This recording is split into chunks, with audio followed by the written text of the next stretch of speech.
Imagine a cena: uma família aparentemente harmoniosa se desmorona em questão de segundos quando uma avó, sem qualquer cerimônia, arrebata das mãos de uma criança o presente tão sonhado para o início de suas aventuras escolares. Isso não é para uma menina de 6 anos. Meu neto verdadeiro é que precisa, declara com frieza, ignorando os olhos cheios d'água e o coração partido da pequena. E o pior. Enquanto a mãe tenta defender a filha, o marido apenas encolhe os ombros, acusando-a de exagerada. Essa não é uma história qualquer. É um retrato cru de como o abuso de poder e a falta de empatia podem destruir laços que deveriam ser sagrados. Boa noite, queridos ouvintes. Eu sou André Branco, e hoje, aqui no canal Segredos de Família, vamos mergulhar em um caso que vai mexer com suas emoções. Uma batalha entre amor maternal, prepotência e a dolorosa realidade de quem se sente invisível dentro da própria casa. Preparados? Então acompanhem cada detalhe dessa narrativa que parece saída de um roteiro de novela, mas é pura vida real. Elizabeth Mendonça sempre se viu como a guardiã da justiça dentro de suas 4 paredes. Aos 58 anos, ela reinava absoluta em seu apartamento de 3 quartos, herança do falecido marido, onde cada objeto, cada decisão, passava por seu crivo. Especialmente quando o assunto eram os netos. Para ela, havia uma hierarquia clara: de um lado, Artem, seu neto de sangue, filho do primeiro casamento de Romano, seu único herdeiro legítimo.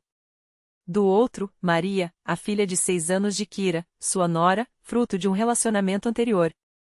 Uma intrusa intolerada, mas nunca verdadeiramente aceita. A vida seguia seu curso. Romano, 32 anos, prosperava como mestre de obras em uma construtora, com um salário que garantia conforto. Kira, por sua vez, se desdobrava como manicure em um salão de beleza, ganhando bem o suficiente para contribuir com as despesas. Mas nada disso importava para Elizabeth. Afinal, eles viviam em sua casa, e ela não deixava ninguém esquecer desse detalhe. Cada olhadela enviesada, cada comentário ácido servia para lembrar Kira de seu lugar, o de uma hóspede permanente, nunca uma membro de fato da família. No final de agosto, com a aproximação do primeiro dia de aula, Kira decidiu presentear Maria com um smartphone novo. Não era um capricho, era segurança.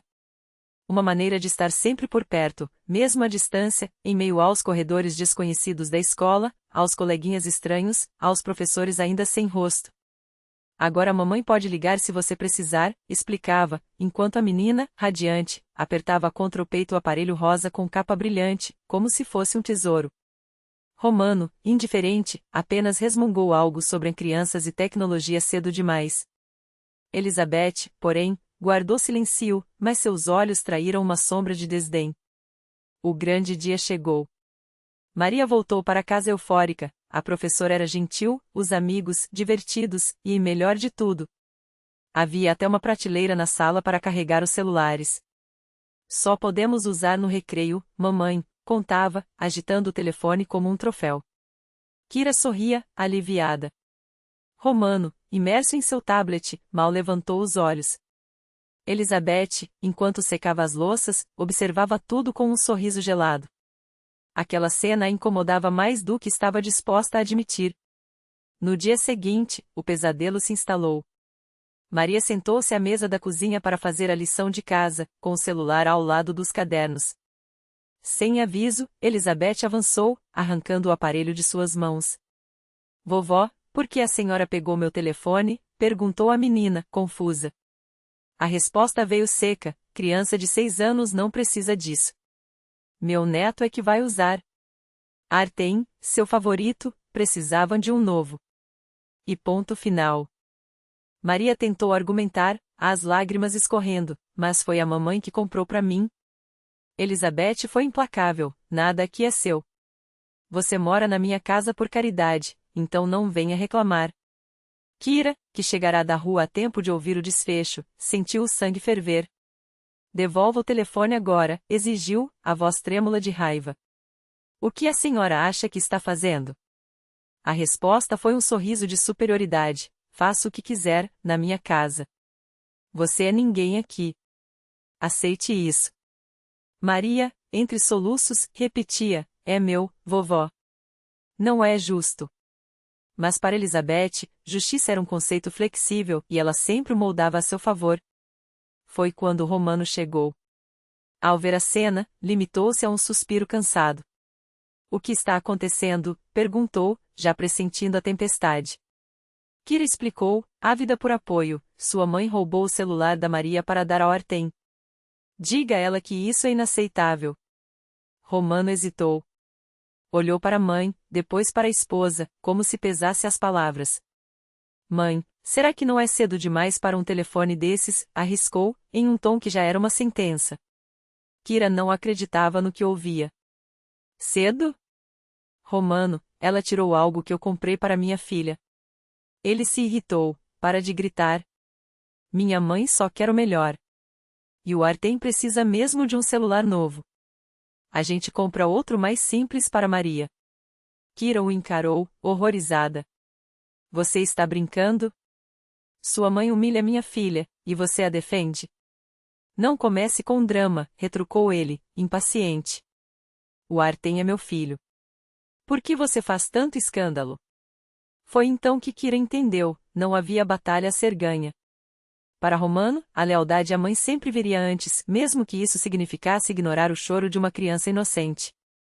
E Elizabeth, triunfante, soube que, mais uma vez, seu reinado estava seguro. Afinal, em sua casa, as regras eram dela. E quem ousasse desafiá-las aprenderia, cedo ou tarde, o preço da rebeldia. O filho sempre estaria do seu lado. Romano era um menino obediente e continuou sendo um homem obediente. Viu só, Kirouxa, cantou Elizabeth, com uma doçura venenosa. Meu filho me entende. Então não precisa de cenas aqui.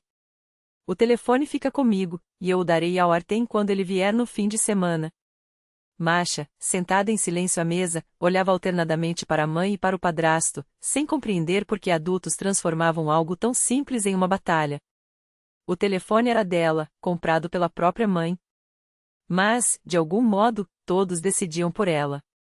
Kira sentia a raiva crescer dentro de si, não pelo telefone, isso era apenas a gota que transbordava um oceano de humilhações acumuladas.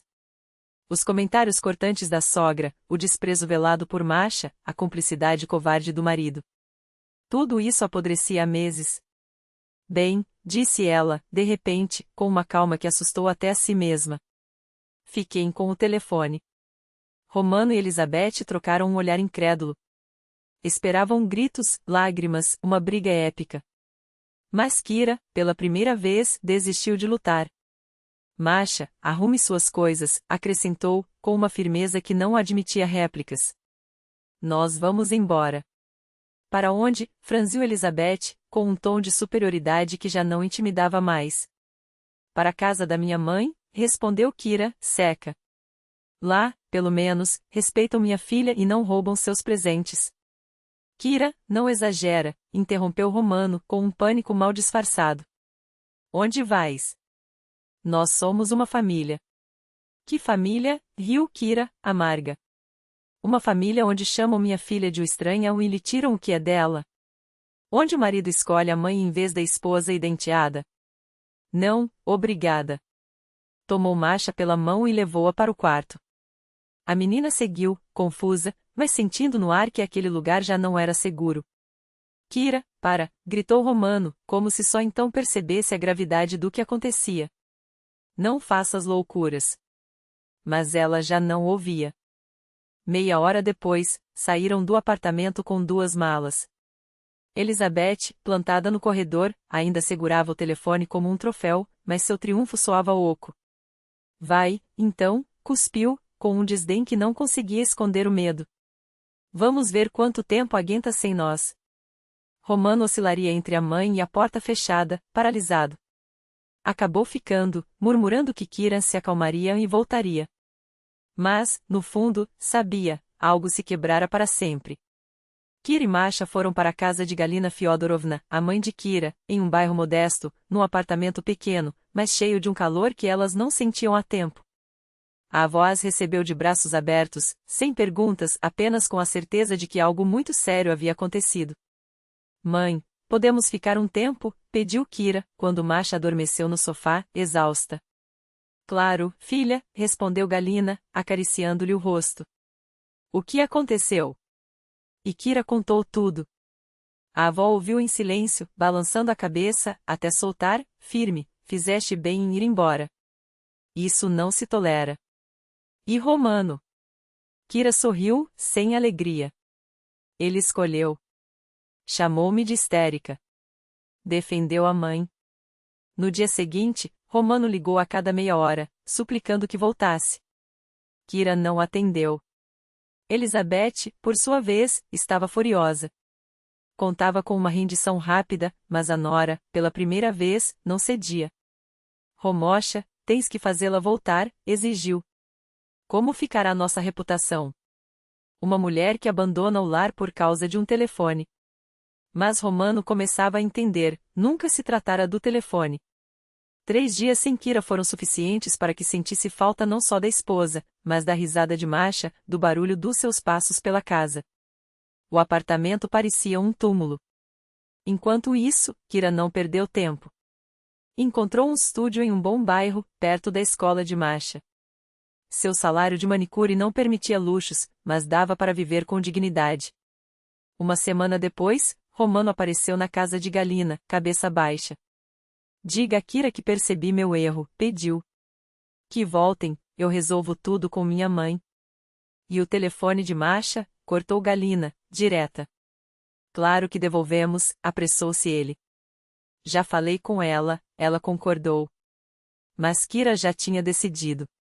Saiu para encontrá-lo e, com uma calma que o desarmou, disse, estou alugando um apartamento. Masha e eu vamos viver sozinhas. Como assim? Gaguejou Romano, perdido. Nós somos uma família. Eu mudo, falo com minha mãe. Já mostraste quem és, interrompeu Kira, cansada.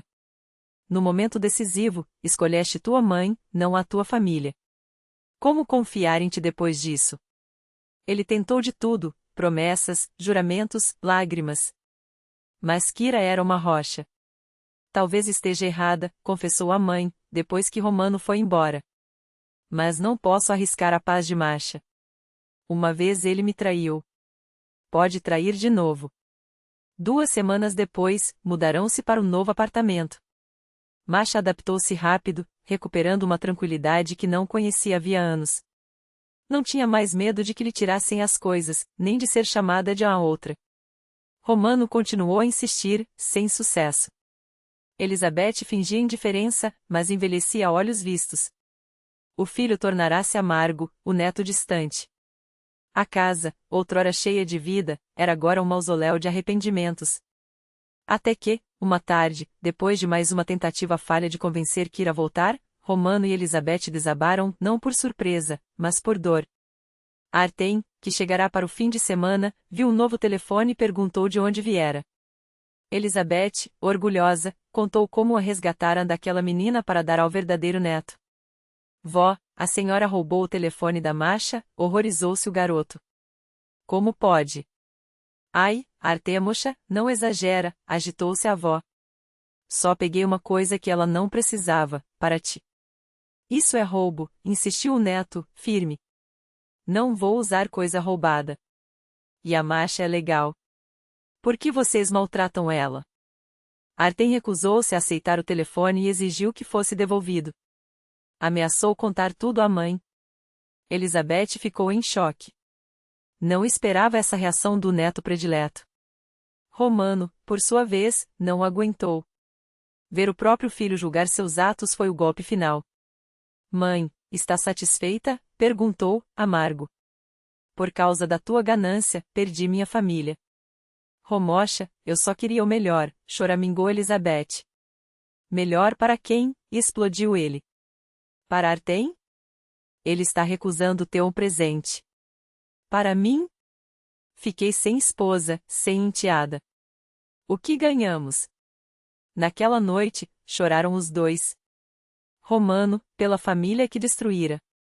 Elizabeth, pelos planos que ruíram e pela decepção do neto que tanto mimara. Kira soube do episódio por Artem, que ligou para pedir desculpas pelo comportamento da avó. O garoto até se ofereceu para devolver o telefone pessoalmente a Masha. Obrigada, Artem, emocionou-se Kira. Tu és um bom menino. A Masha também é, respondeu ele. Pena que a avó não entende. Um ano depois, Kira pediu o divórcio. Romano não resistiu. Sabia que não havia volta. Pagava a pensão em dia e via Masha sempre que podia. A menina, generosa, ainda o amava, apesar de tudo. Elizabeth envelheceu uma década naquele ano. Nunca se perdoou por ter destruído a família do filho. Artem passava menos tempo com ela, e, quando ia, perguntava sempre por Masha. E pedia sempre para enviar um abraço à irmã. Kira, 2 anos depois, encontrou outro homem, Dmitri, um médico bondoso e compreensivo que amou Masha como se fosse filha de sangue. Casaram-se, e a menina, enfim, ganhou uma família onde ninguém a chamava de a outra. Romano, por sua vez, nunca reconstruiu a vida. Afogava-se no trabalho, tentando abafar a culpa que o consumia. A mãe ainda morava com ele no mesmo apartamento, mas o que restava entre eles era apenas o peso de um silêncio espesso. Elizabeth Dmitrievna jamais voltou a interferir na vida do filho. Não que isso importasse, o estrago já estava feito. O celular rosa continuava guardado na gaveta do criado mudo, relíquia de um erro que desfez vidas. Às vezes, ela o tirava, segurava entre os dedos trêmulos e ficava olhando, como se aquele objeto pudesse devolver o tempo. Um único gesto imprudente, uma escolha mal feita, e eis o legado, uma família despedaçada, um neto que mal a cumprimentava, uma nora que jamais voltaria. Masha cresceu com uma certeza inabalável: justiça não é um favor, é um direito. A história do telefone a ensinou a erguer a voz, a não permitir que ninguém pisoteasse sua dignidade. Kira, por sua vez, nunca se arrependeu de ter partido. Às vezes, uma posição firme vale mais que uma vida inteira de humilhação. E o preço da liberdade, ela sabia, não se mede em moedas, mas na paz de não curvar a coluna para ninguém.